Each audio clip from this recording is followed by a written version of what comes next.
might be all right.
Good evening. I'm Father Nick Austin, and it's my pleasure to welcome you here to Campion Hall in Oxford, and a very warm welcome as well to people who are joining us online for this talk by Mark Thompson on the real battle for free speech.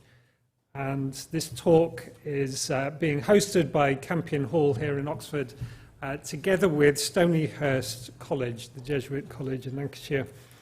And it's a pleasure to welcome several alumni from Stonyhurst in the audience today. Mark Thompson is well known as the Director General of the BBC from 2004 to 2012. He was Chief Executive of Channel 4, President and CEO of the New York Times Company from 2012 to 2020. And he's currently the chairman of the board of directors of Ancestry, the genealogy people. He's also he's co-chair of the International Fund for Public Interest Media, which is very closely related to our topic today, which he co-chairs with the Filipino journalist and freedom advocate Maria Ressa.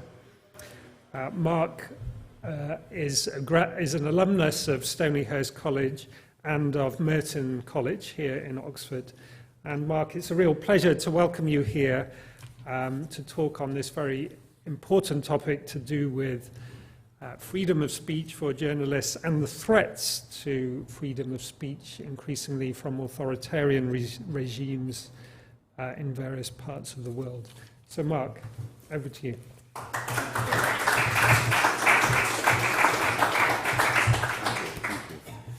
Thank you, Father.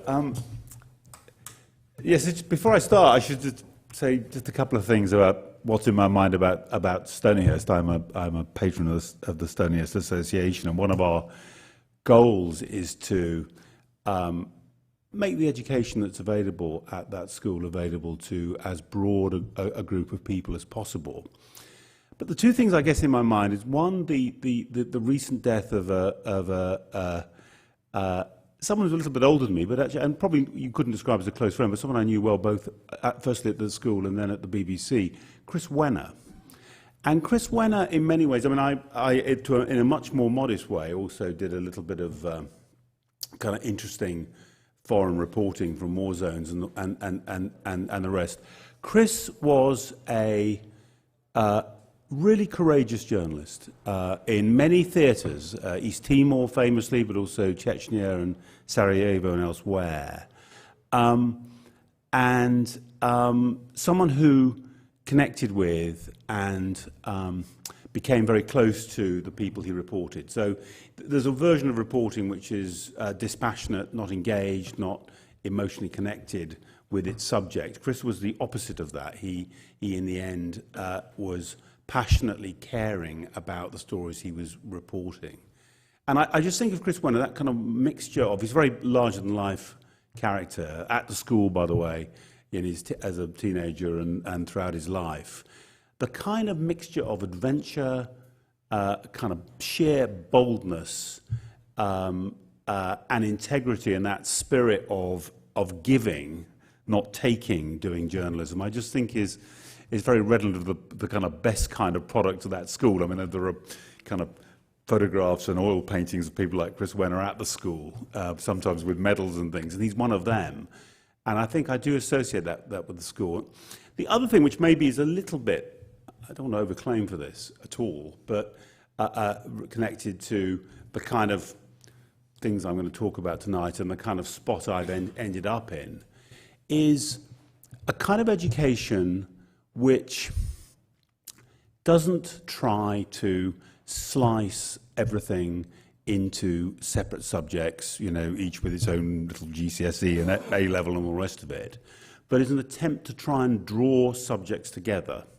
I think, the Society of Jesus some years ago would have called this the Ratio Studiorum, and it's ultimately the Renaissance Humanities course, and it's the idea of taking mathematics and languages and history and science and rhetoric, very importantly rhetoric, and trying to understand them all together.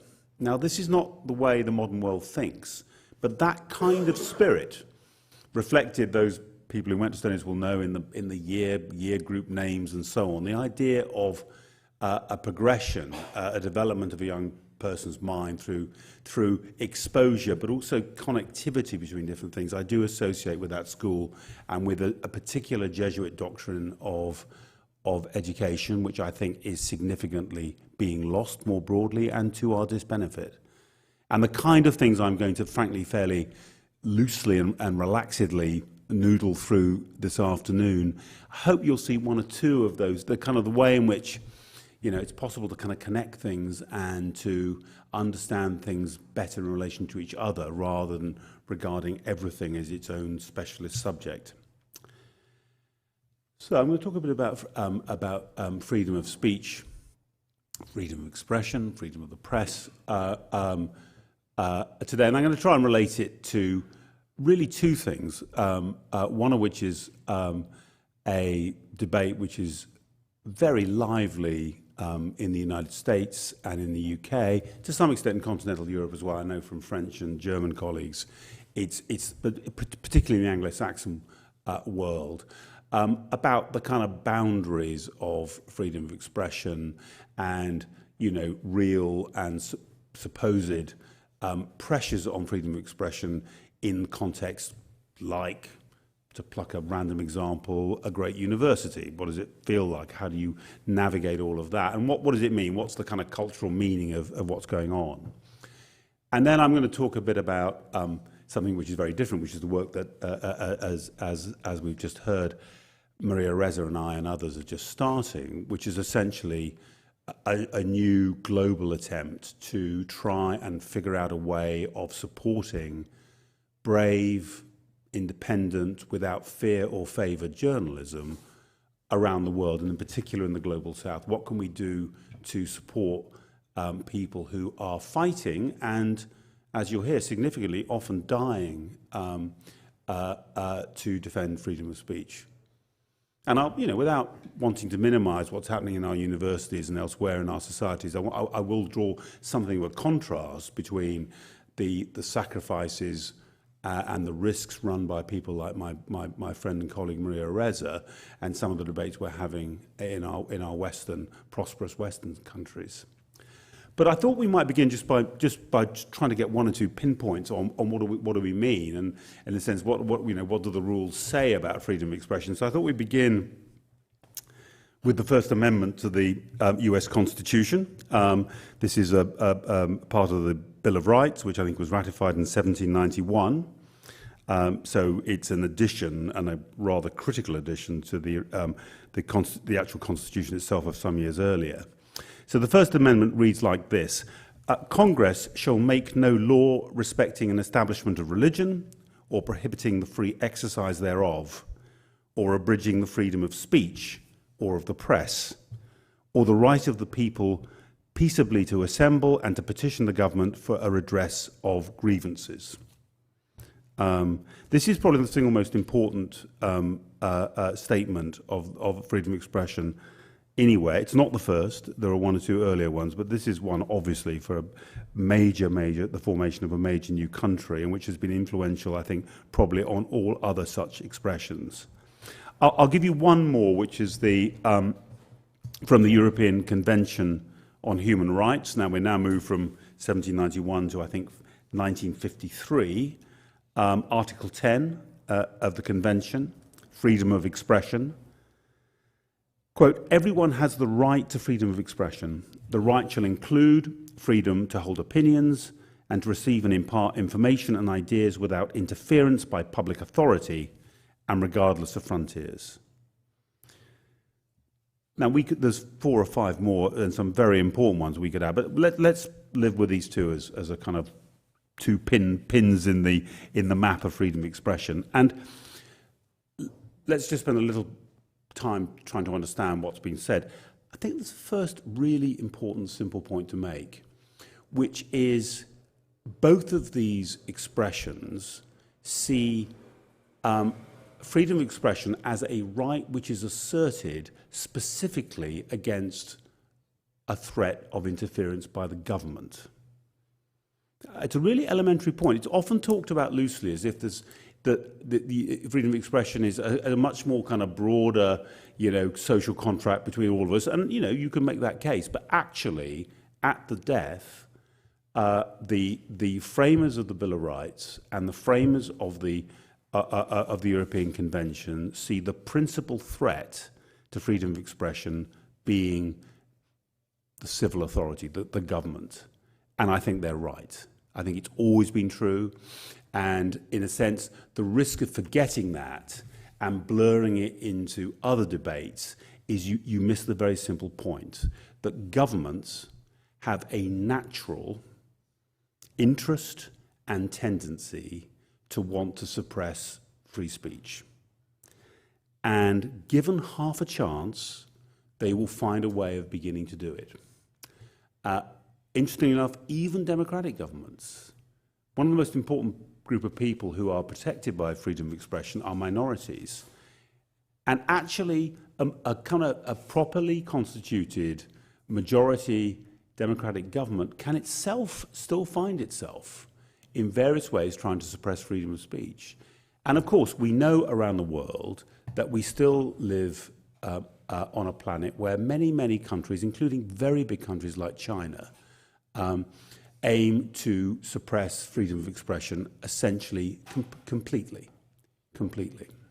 So what I want to say is I take an extremely old-fashioned view that freedom of expression is best used as a right which we need to protect us from our governments, and which need to be defended against the natural tendencies of governments. The second thing is it's not just a right of the author or the speaker. It can often sound, freedom of expression can often sound like this is a rather indulgent gift that we give, extremists or perhaps artists who want to do some notably, obscene or exceptional piece of work, and they're kind of we say, well, we're a civilized society, we're going to let you do it.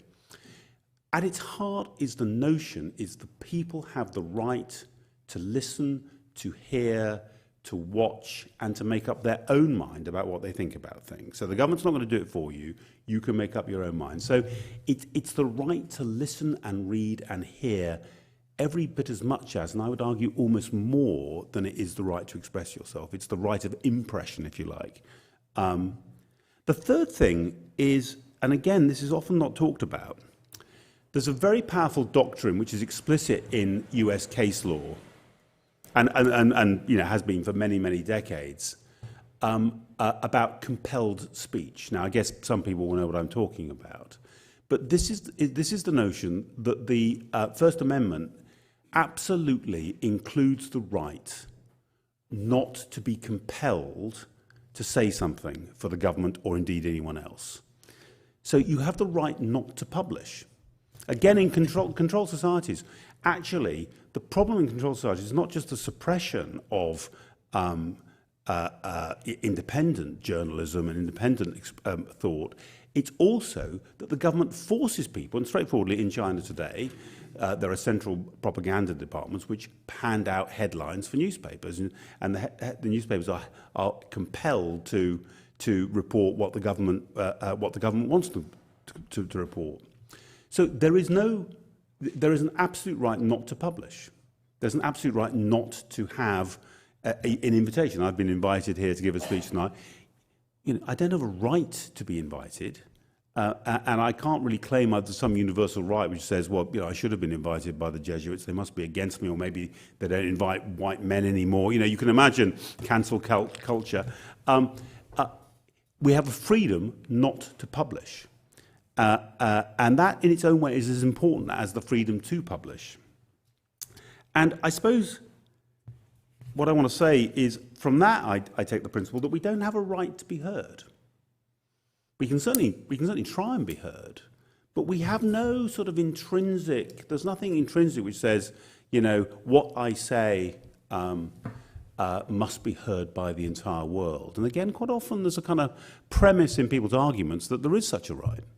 I mean, supposing I'm a assiduous follower of QAnon, and I feel I've come across irrefutable evidence that the Chiltern Railways and GWR and all the other train companies whose trains come through Oxford Station, that the management of these companies are not human beings but lizard people who are disguised as human beings. So this is obviously something the world needs to hear. I write a letter to the Times revealing my evidence and explaining this, and the letters editor of the Times refuses to print my letter. Is he breaking a freedom of expression rule by not printing my letter?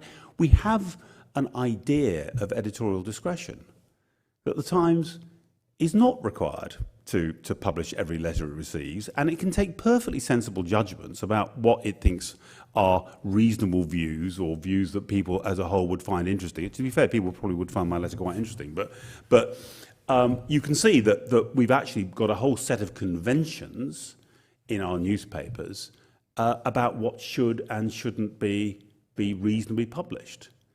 And that none of that is infringing the fundamental principles of freedom. I'm still, I'm entitled to email it to my friends. I'm entitled to, shout it from the rooftops, to write it on a poster and stick it on a tree outside my house. I mean, I can still publish. It doesn't mean I can publish it in the New York Times or do it on the BBC.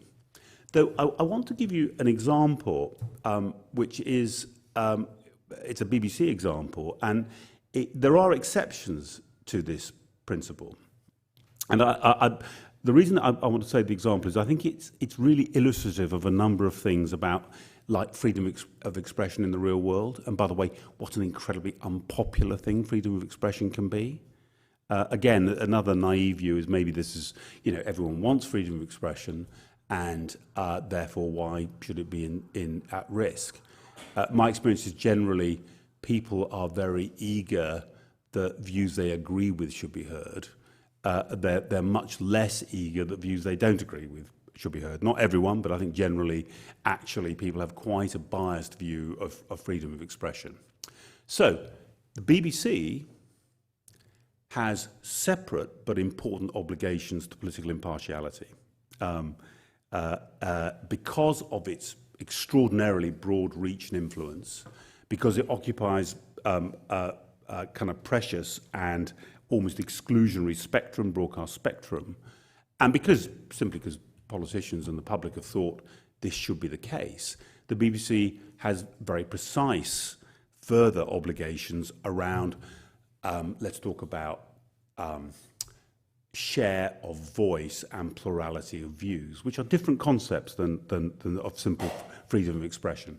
So, for example, perhaps people will know that in elections, the BBC will have politicians on and literally will use a stopwatch to make sure that politicians from different parties get the same amount of time. Now, that doesn't apply outside elections, but there's still a real sense of that you need to be extremely mindful in the BBC that you're being fair in the allocation of access to the microphone for different political perspectives. And I want to take the example of the programme Question Time, which again I think most people will know is a regular, actually pretty big audience BBC One programme, which has a selection of politicians and sometimes a public intellectual or some other public figure who are asked questions by an invited audience. The audience is chosen by Mori and broadly represents voting intention across the United Kingdom. So it's not a parliament, but in some ways you've got what's meant to be a pretty representative group of the British public asking a range of different politicians questions. The Tories, Labour, Lib Dems are on most weeks, all three. Minor parties get on sometimes. The national parties, the SNP, Plaid Cymru, the Ulster parties, the Greens, Scottish Socialists have been on occasion, and so on. So in 2009, the editor of Question Time and the head of news came to me and said, we think we need to have the head of the British National Party on Question Time. The BNP had won some elections. They'd hit the same test parameters of voters and successful elections, local elections and European elections as other minor parties. And the criteria said that the BNP is a legally constituted party. They were putting up candidates for election at all levels, European, national and local. You should have Nick Griffin, the leader of the BNP, on Question Time. And I said, we went through it, I asked a number of questions, but I thought their logic was correct. So we announced that Nick Griffin was going to be on Question Time. Well, I mean, essentially, there was a kind of minor sort of a tactical nuclear weapon went off. The decision was initially criticised by all the main parties, Tories, Labour and Lib Dems. Initially, the three main parties said, we won't actually take part in this programme. It is so heinous to have a racist like Nick Griffin. Mr. Griffin would deny he was a racist. Many people believe he is. And I'm not going to contradict them on that, knowing his history. But we won't even appear. Eventually, they decided to front actually very strong candidates. And the brilliant commentator and writer Bonnie Greer, African-American woman writer Bonnie Greer, also took part in the panel. It was a very strong panel.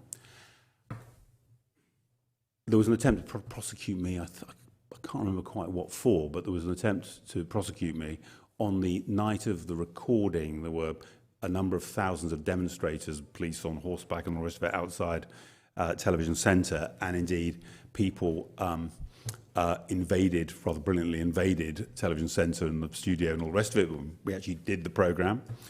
I'd been reliably assured by some of the most eminent politicians, because I've got phone calls from many politicians, that putting Nick Griffin and the BNP on Question Time would lead to a massive spike in support for the BNP. Massive, oxygen of publicity would be one of the phrases you'd use for the BNP. And, we would potentially change British politics for the worse forever. What actually happened is he gave a poor account of himself. Everyone else, it must be said, ganged up on him. The BNP over the next 12 months sank without trace, and Mr. Griffin lost his job as leader of the BNP, about a year or so later. So the predictions of what letting the British public hear the BNP, what they would do, turned out to be completely wrong. But I guess my point is that I think the BBC, by the way, it's very straightforward. And by the way, a lot of people who'd said we were wrong to put him on the air afterwards came up, and in that rather brilliant way politicians do, said, well, we knew you had to do it.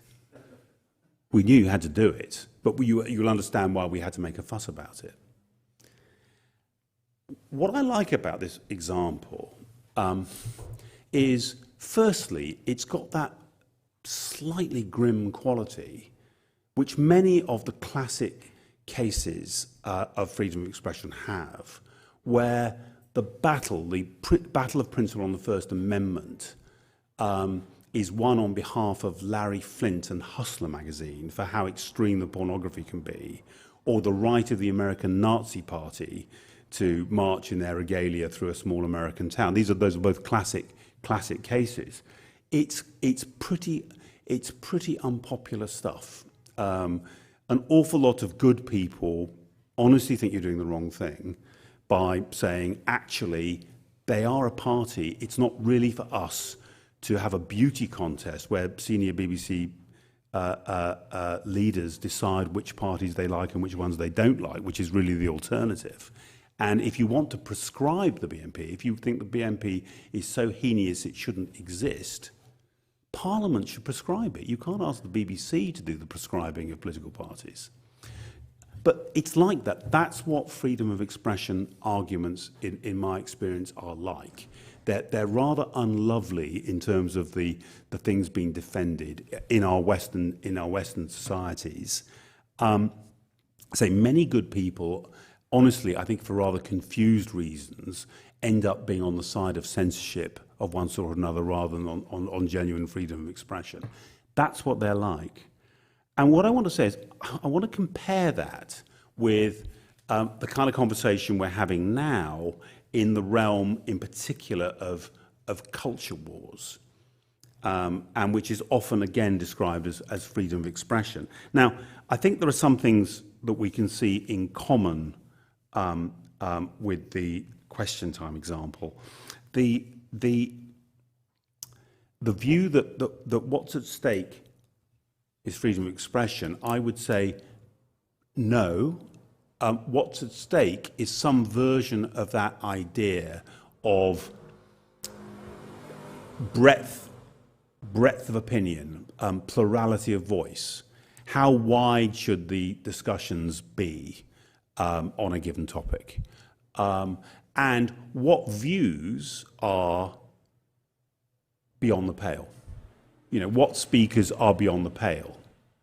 Now, most of us, I think, would accept some speakers are beyond the pale. And honestly, if Oxford University was doing a seminar or a session like this on conspiracy theories, and I, with my theory about Chiltern Railways and lizard people, said, I've got to be represented here.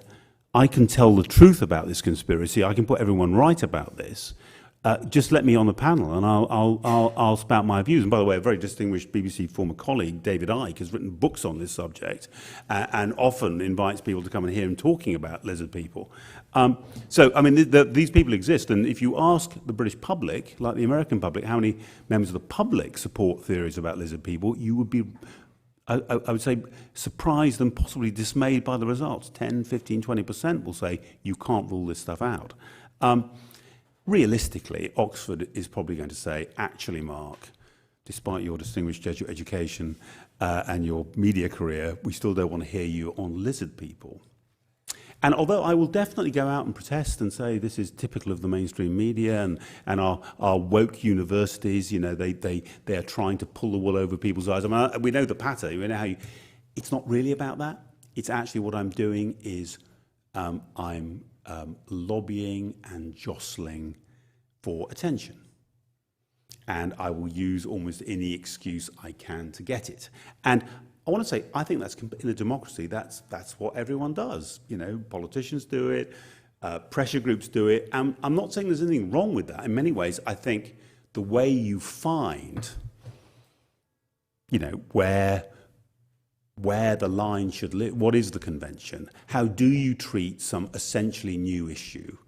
You know, and the boundaries of sensitivity and caring and mutual respect between trans activists and radical feminists, or between where you do that, it's probably there's no alternative to fighting it out and in a sense having the debate and maybe different fora taking different views and ultimately over time some kind of consensus or truce or working agreement emerging.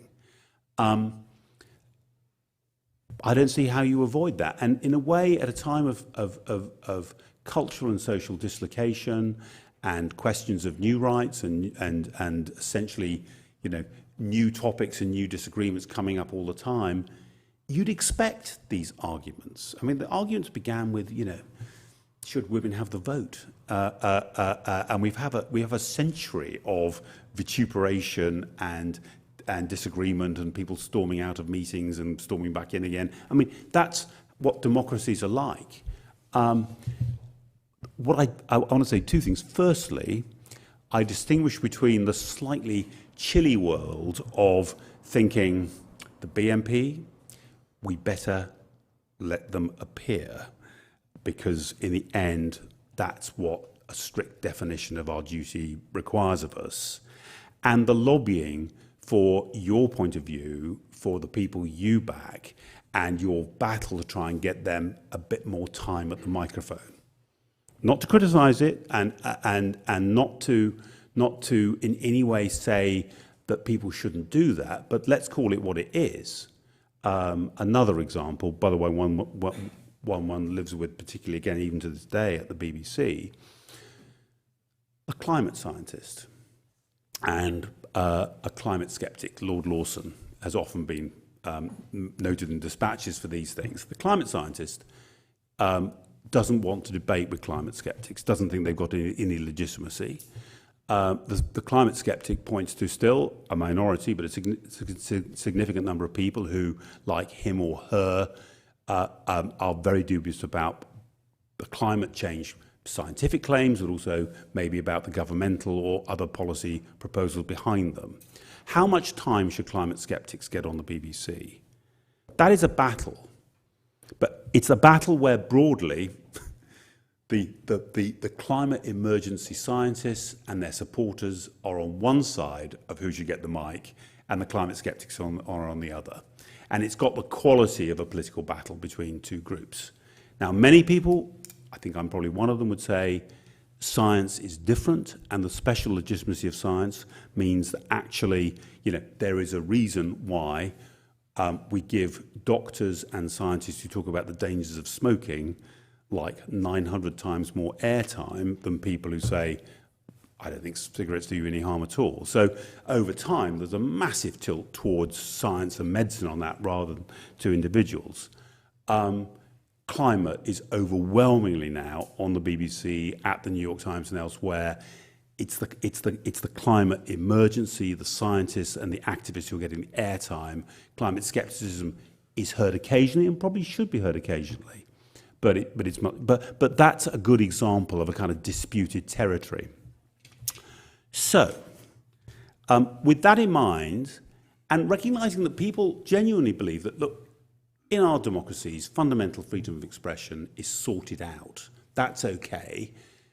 Now we can move on to these rather more sophisticated questions of plurality and what is the duty of a university in terms of young people and the breadth of opinion. We come to the government's bill. I live in America, but even over there we've heard about the higher education brackets freedom of speech bill. So the higher education freedom of speech bill, which I think should be renamed, I don't think it's freedom of speech, I think it's actually plurality of voice bill, or possibly, frankly, the higher education brackets more conservative voices please bill, is an attempt by the UK government to regulate, essentially via one of the bodies, both universities and student unions about the limits to which they can choose who they have on panels. And at least in principle, they will be fined or can be fined if by the freedom of speech champion, freedom of speech czar, appointed by an ombudsman for freedom of speech, they're thought to have not been free enough with speech. Now, to me, every bit of this is wrong. I mean, firstly, as the Chancellor of this university, Chris Patton's pointed out, the idea of a freedom of speech government czar, I mean, George Orwell, should be, well, actually, George would probably be cursing himself for not having thought of that for 1984. It's completely brilliant. The idea the government has a kind of champion or czar to enforce freedom of speech is an astonishing upside-down view of the world, to me at least. They're more or less the last people I would try. Any government, this is not a political point, any government, even if they start off with good intentions, they may well start off with good intentions, where does that end? When you've given a bureaucrat of some shape the right to decide who can and can't appear in front of a body of students. And what happened to freedom of association and assembly? The right of the people to gather, in the way they want to and to choose themselves. And what I want to say is, as it happens, I would say, firstly, my first instinct is, back to the ratio studiorum, the broadest possible exposure to views, including contrary views and perspectives and lives that young people, in fact, for that matter, frankly, middle-aged and old people are exposed to, the better for democracy, the better for our chances of understanding each other. So my basic bias would be, actually, I would love, this university and all the other universities to lean in as far as they think they can. We all know there are limits. And in the end, although, some universities and some groups might draw the limits narrower than I would, they have the right to do that. they have the right to do that. And if I don't like it, I can complain about it and make a big fuss about it, as any number of cultural pessimists do in columns all over the Western press. So, there are lots of, kind of ways of making a meal of it if you want to. And I think, by the way, many of those critics underestimate something, as it happens, I personally profoundly believe, which is the idea, which is sometimes sneered at, that minorities, they could be ethnic minorities, they could be other minorities like trans people and their families and friends, could feel hurt and upset and frightened by speakers at a university. I would say I know, have worked with, and have listened to enough minorities who feel that to believe that's true, and the issue of not lightly or casually taking that for granted and just in a way battering the door down with broad freedom of expression arguments, I think is really well taken. I think we have to be careful about assuming that people who, as it were, have more skin in the game, have more life experience and more pain and suffering because of what's happened to them, these issues can be different for them than they are for us. And we have to be humble, I think, in the face of that. I still believe there's a way through with all of that. Absolutely a way through.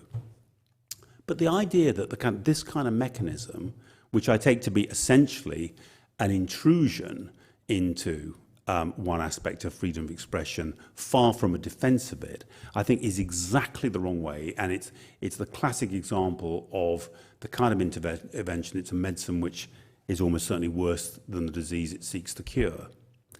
And unfortunately, it's not alone. Online harms, counter-extremism tactics in terms of the internet, hate speech, incitement to religious and racial hatred. Most Western governments, not the Americans, the First Amendment won't let it do it, but the European Convention has got quite a lot of weasel words about, reasons of state whereby countries might want to, perhaps make things not quite as free as it says on the tin. Most Western governments are looking at ways of excluding more things from this realm of the free, always with some, arguable reason. And their taste, I think, is moving towards legislation in many areas of our life. So the mood music about freedom of expression in Western democracies, generally, I think with fairly well-intentioned politicians behind it, is to tighten things up. The internet's gone too far, we've lost control, maybe culture wars are partly because of that, the young people are out of hand, let's just tighten the screws a bit in the interest of, public tranquility, reduction of extremism, and so on. So I would say that we're going through a period where things are getting tougher, and more broadly, the pressures, the national security state after 9/11 in America, tougher environment for reporters, I tell you straightforwardly. People thought Donald Trump would be the worst president.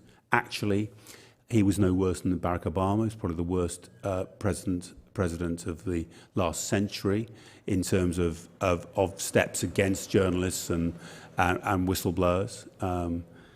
The worst president for freedom of speech in American history is Abraham Lincoln, but that's another story.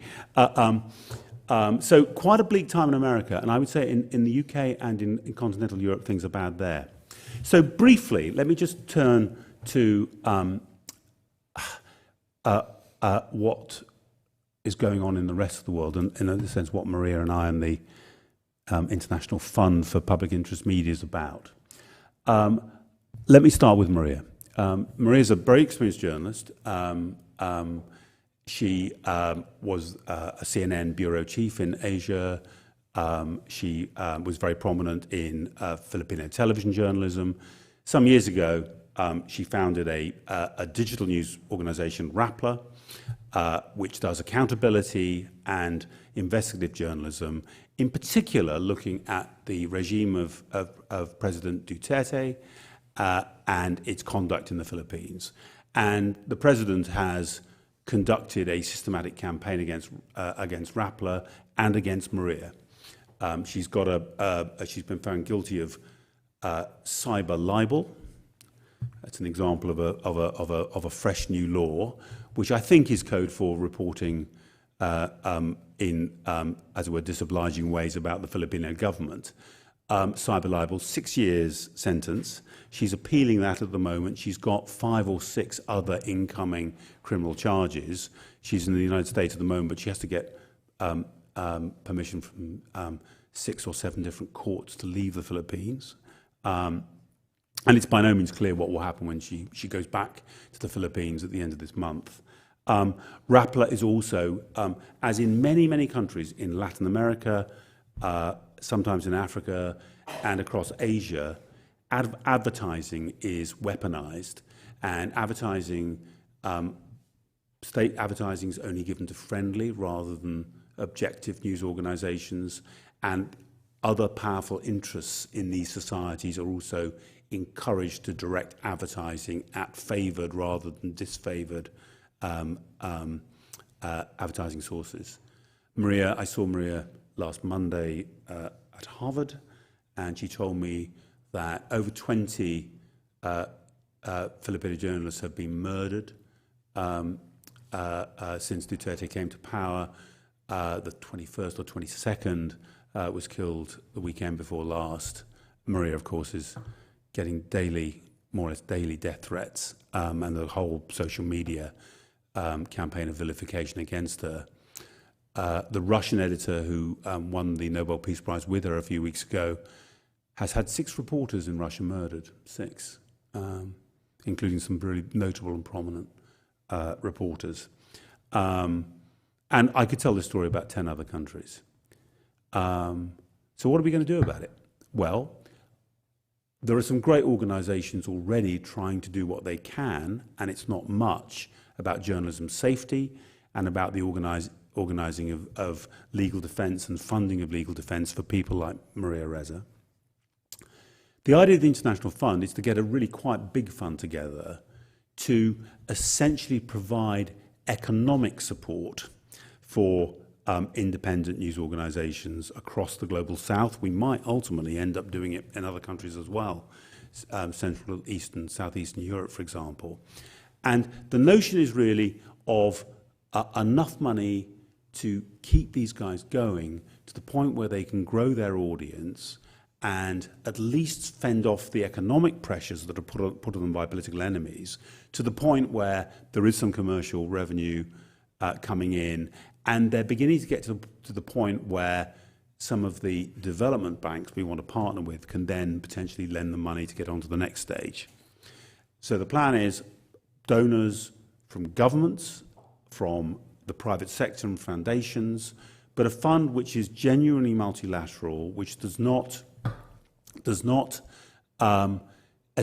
just do what its donor says. It's got its own objective ways of deciding where the money should go and tracking how it's used, and with experts on every continent who are helping us make the right choices. We don't have very much money yet, but I've been rushing around the world trying to put that right in recent days, and I'm going to be quite busy for the next few weeks to try and we have a few million at the moment. I have to say we would like to have more than $50 million ready to go by the time we get to Christmas, but let's see how we do. But this is one piece of the jigsaw, and we would be the first to say Maria's living this, and I've already spoken to 10, 15, 20 people, and over the years on the ground, I've seen these brilliant, brave journalists and entrepreneurs on the ground with courage that makes one feel incredibly humble in their presence, and who are taking risks that we just don't take in our lives. And we want to support them. And I would say to everyone, there's many ways you can support this effort. You can support it by potentially giving us money. or helping to support individual journalists in countries where you hear about them and where they either need funds or support, or their cases and causes need publicity. And you can support more broadly the freedom of expression, which broadly, I think, I would say is in trouble almost everywhere, going a little bit backwards almost everywhere. You can do that by what you say, what you do, and sometimes by your forbearance, actually, in settings which are much closer to home. So I think where I want to leave it is this. What I've tried to say tonight is, firstly, freedom of expression is principally a right that citizens like us and citizens all over the world either do or should enjoy, and the principal protection it confers is against the government saying what we can and can't hear, do and say and speak. Secondly, let's distinguish between important, but in my view, somewhat separate issues about the boundaries of appropriate or civilized debate in different contexts, for example, our universities. And let's not blur the two and use what I think of as often the life and death issues of freedom of expression as a cover for other kinds of interference in freedom. Thirdly, freedom of expression, which I think a few years ago it felt like it was solved, and that there was a kind of manifest destiny where it was going to spread around the world. It's going backwards. It's going backwards really badly. And the people we're talking to in the Global South were doing better 5 years ago than they are now. And the world's strong men, I would say strong women, but in fact they are all men, are getting bolder. Donald Trump, I'm afraid, the Trump's attack on the press in America was music to the ears of many, many leaders in other parts of the world who thought, if they can do it in America, if you can demonize the press, the enemies of the people in America, why should we restrain ourselves? So things have got really dark in many parts of the world, but there are very brave people prepared to stand up and be counted on this issue, and we can do something to help them. Thank you very much. Thank you.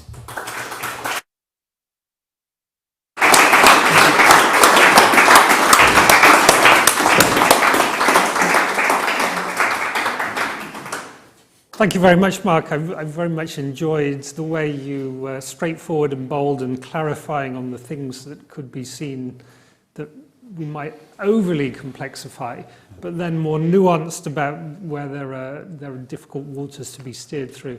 And that contrast between the situation that we have here, for example, in the UK and places in the world where journalists really do put their life on the line, that was a helpful clarification.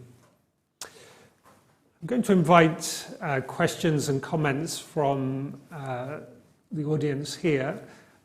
If you're online, you're very welcome to put questions in the chat, and we'll also include some of your questions as well. So, first question, thank you. Thank you very much for your speech, but also all that you're doing, which is obviously extremely important and urgent work.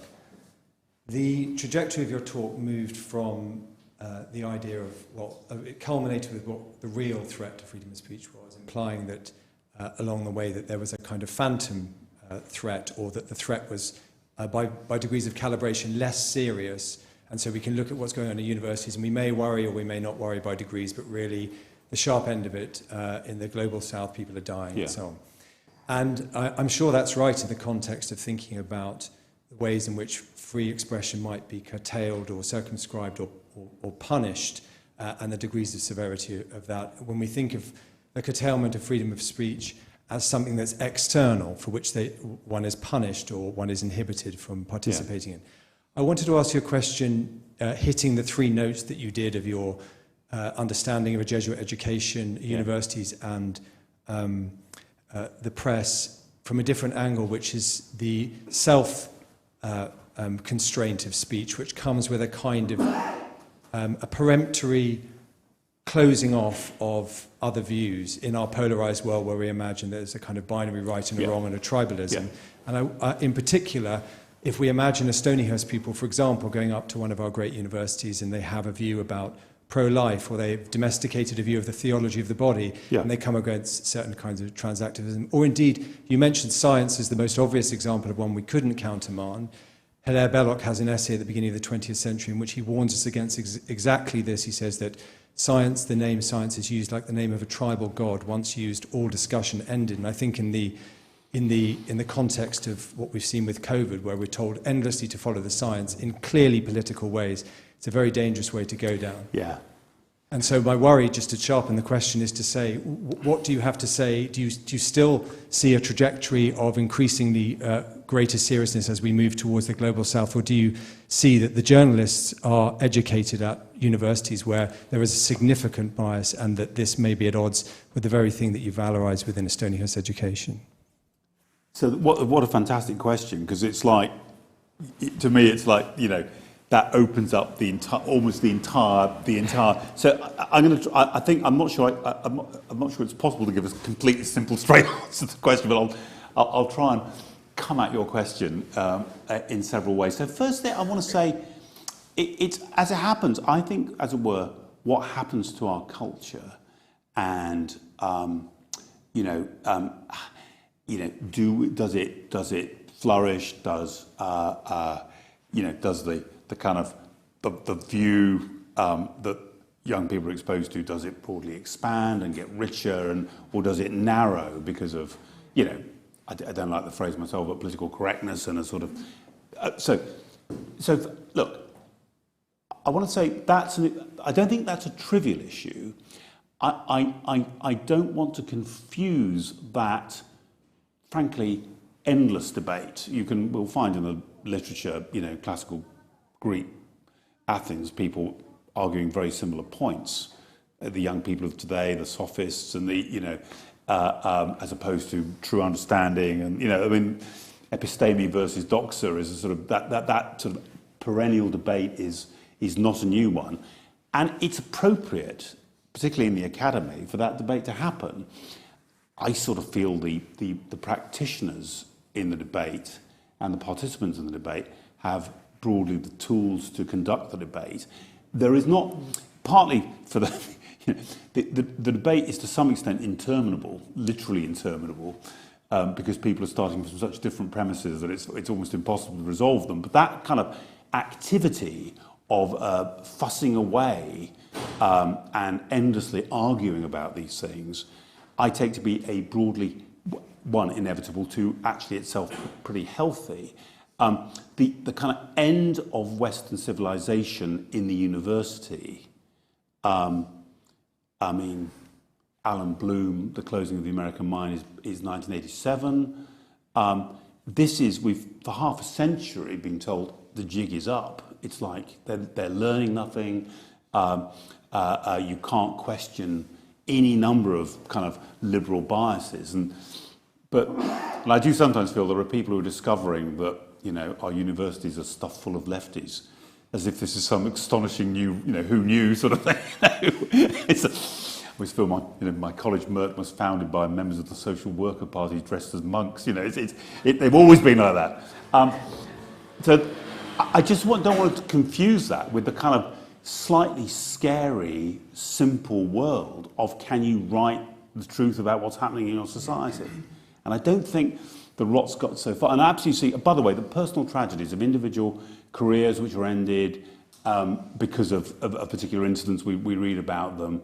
And, everyone's got a little cultural pessimist inside, who pops up and says, it's all part of a bigger, I want to say I'm a bit sceptical about cultural pessimism as a sort of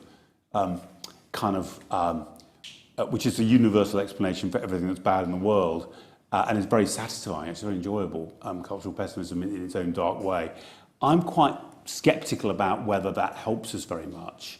I do think that the deliberate and to some extent political attempt to describe what's happening in terms of the limits to free debate in certain contexts in British and American universities as a kind of an attack on freedom of speech is an overclaim. So it's not that this area is not as important. It's really, I think it's a different set of questions, and they're far more familiar, I think, than it's often presented to us that there is something new happening. It's not new. I mean, and Hilaire Belloc's point is very well taken, that some scientists were overreaching and trying to apply science to theology, for example. I mean, if you're a great biologist, a great Darwinian biologist like Richard Dawkins, that gives you about as much authority, really, to talk about theology as being a milkman, in my view. I mean, it doesn't do any harm, but it's not really relevant. That kind of overreach is an issue. And the other point you raise, which is very interesting, and it's a problem, and actually I wrote a book about rhetoric a few years ago, and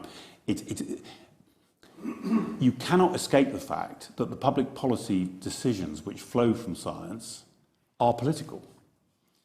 And it is incredibly hard to, and to be fair to them, I mean, I don't think they did a particularly good job, but it's really hard in real time, kind of with live ammunition, to keep dispassionate and to some extent kind of interim scientific research and public policy debate and conclusions about what to do in the light of that research entirely segregated in your discourse. And once they start blurring, you're sort of lost.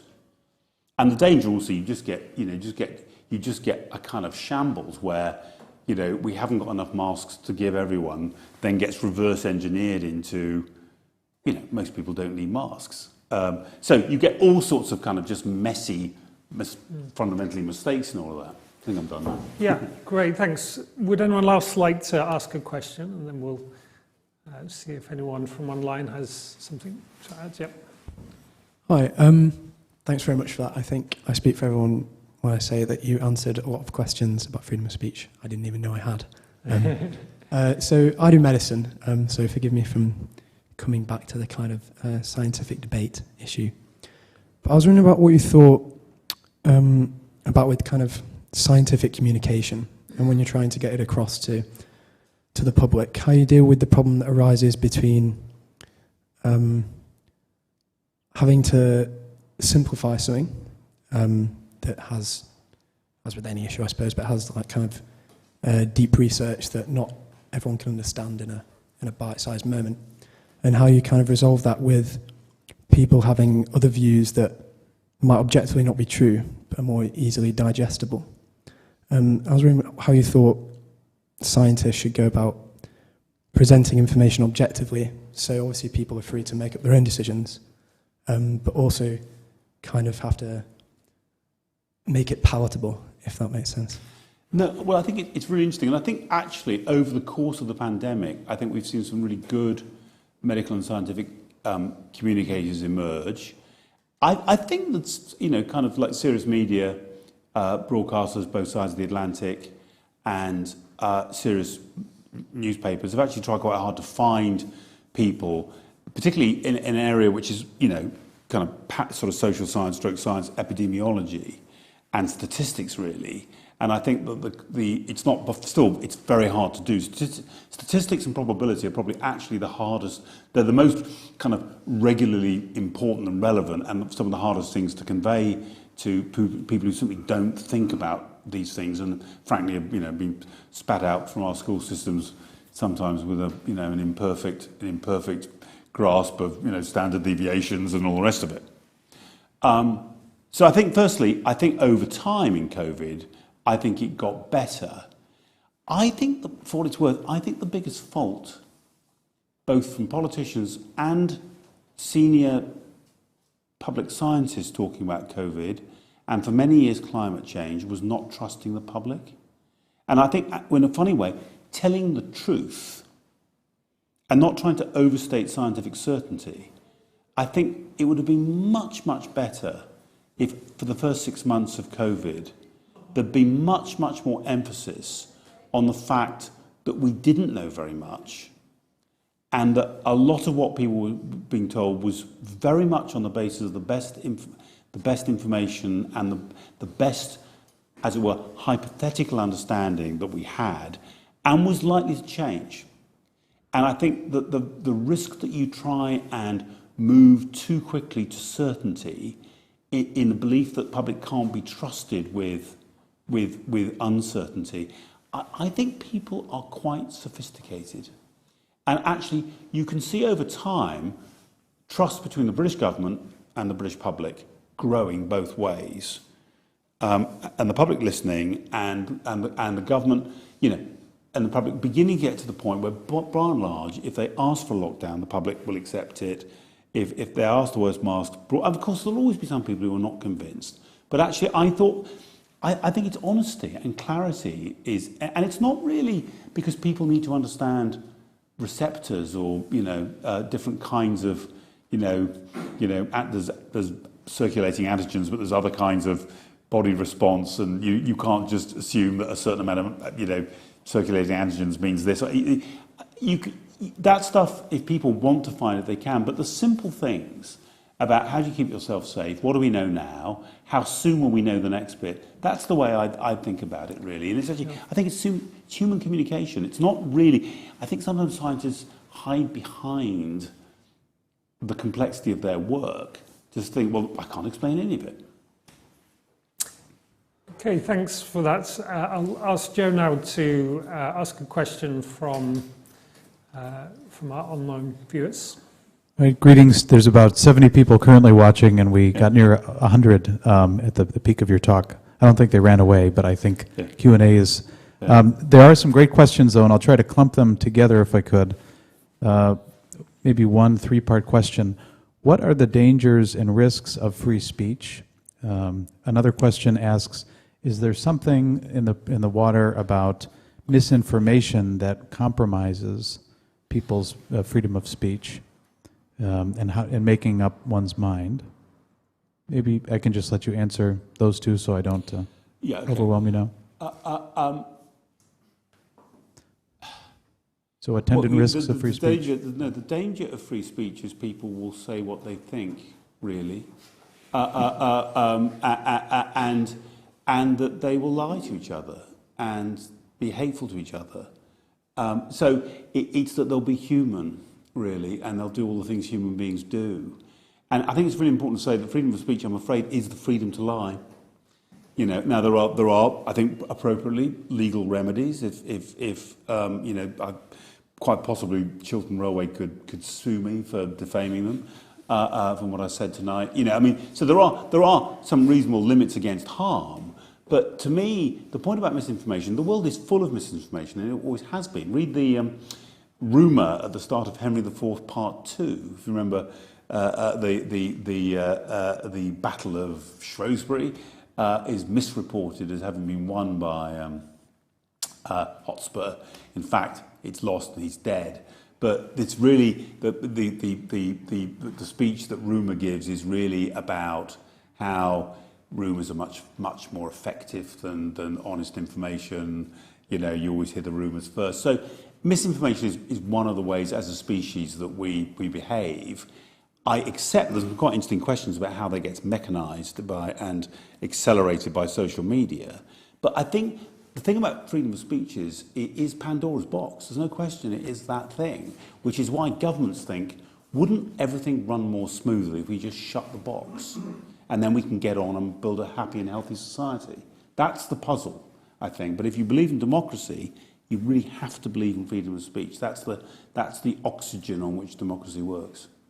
I suppose following up from that, is there something external to journalism or external to freedom of expression that would sort of form kind of a moral community so that we can check one another rather than just shouting louder or finding a new tactic to kind of outdo? That's such an interesting and important question. Of course, I think we sort of call that civilization, really. In other words, that freedom of speech needs to happen in a context.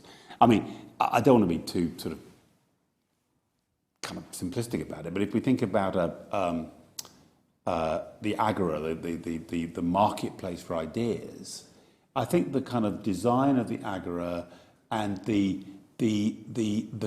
kind of communities within that group and the role of conventional behaviour. An obvious example kind of really boring, an obvious example is parliamentary rules of discourse, you know, in the House of Commons, or, you know, in and it's you know, the thing about, you know, politeness and not calling each other liars on the floor of the House of Commons is not, as it were, it's not because we're all nice people. It's really that to get a parliament to work efficiently, you don't want the debate to descend into vituperation. And famously, you know, leaving your kind of weapons outside is the most practical basis. It would be better if the members of parliament don't actually try and hack each other to death in the middle of the debate because they get angry. So it's like what civilizations do is they figure out a kind of modus vivendi where there probably are some conventional limits to what you can actually say to each other in terms of freedom of speech. They're not absolute, but they make everything go better. And that depends on all sorts of things. And I think that communities of different kinds and traditions can be really important in that. And I think traditions which are often sneered at, I mean, the biggest issue is the undermining of the idea of convention and tradition as basically being, you know, sort of anti-democratic, probably created, and they were, by the way, often created by power elites and therefore prejudicial to minorities. And there's some sort of thing, if you don't like these traditions, well, come up some other ones. But without conventions and traditions, freedom of speech is a wild thing. That's definitely true. I could ask more from here, but if anyone has any questions in the room.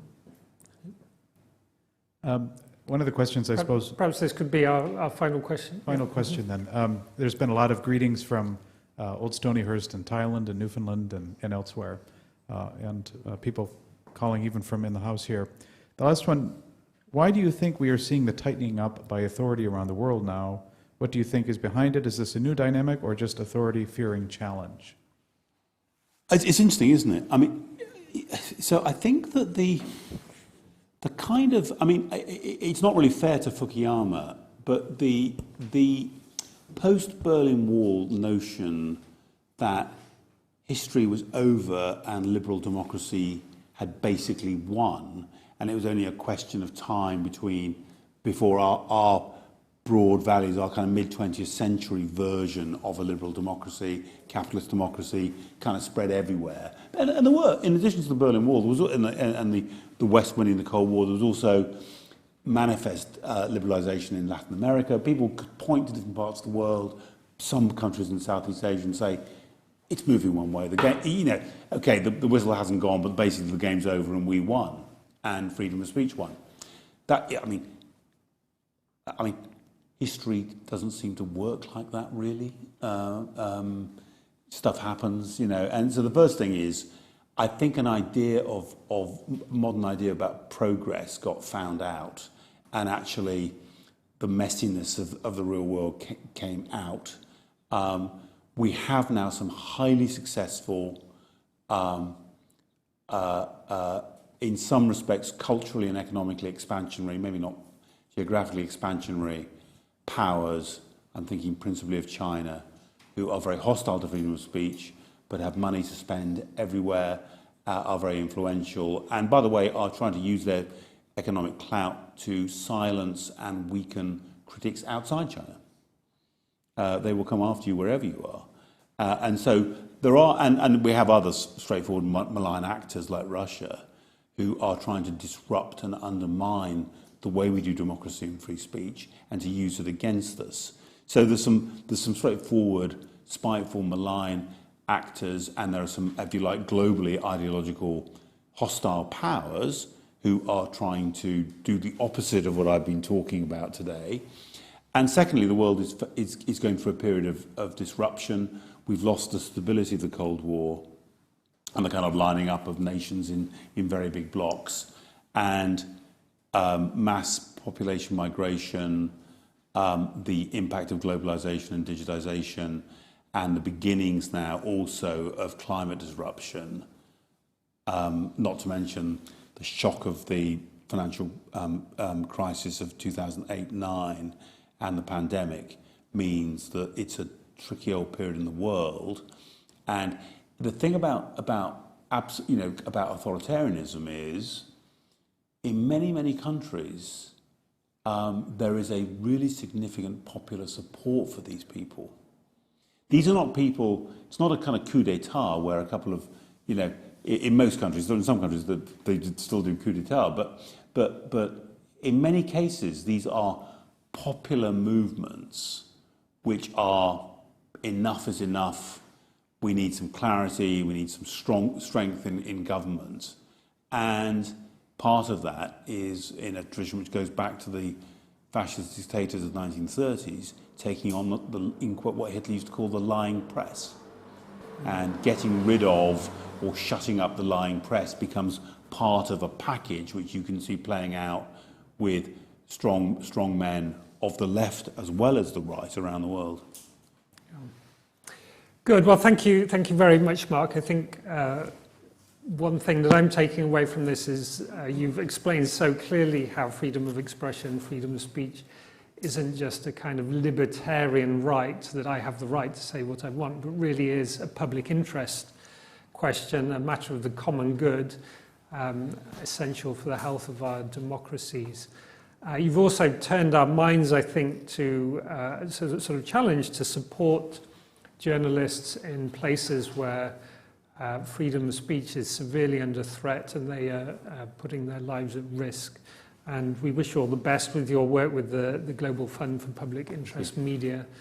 And perhaps we can be a little bit challenged ourselves about how we can support such initiatives. Just on a personal note, Mark was explaining to me just before this a few of the places he'd been in the last couple of weeks, and it was a pretty intimidating itinerary, including across the pond in Boston and New York and so on. Very, very fully engaged a couple of weeks for you, and you've still managed to come here and speak so cogently to us today about a matter that concerns us all. So sincere thanks for being with us, and thank you to all those who've joined us, both here in Campion Hall, Oxford, the Jesuit Hall in the University of Oxford, and all those who've joined us online, especially members of Stonyhurst College and alumni of Stonyhurst College. It's been very good to have you with us. But thanks again, Mark, for a really wonderful talk. Thank you.